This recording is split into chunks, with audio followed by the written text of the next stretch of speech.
Dan nama dia emas. Mengapa emas ini laboratorium terbaik? Itulah. Walaupun sekarang ni kata emas jatuh, emas naik pula, emas jatuh, emas naik pula. Lepas tu pula kita nak simpan, kita nak ajak orang untuk menyimpan.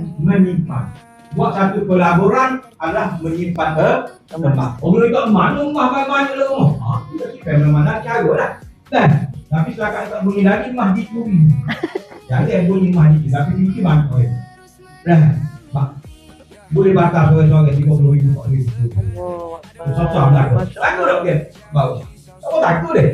Takut dia kan mana? Tapi jumpa biji RM30,000 dalam petang. Okey maling. Boleh maling. Ada RM40,000. Sayang mo, aku tanya lah, dia tahu kemat lah. Masuk main bondi. Maka mata lelaki dia tertengok lah sikit.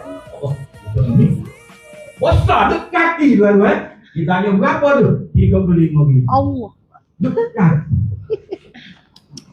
Pandai pun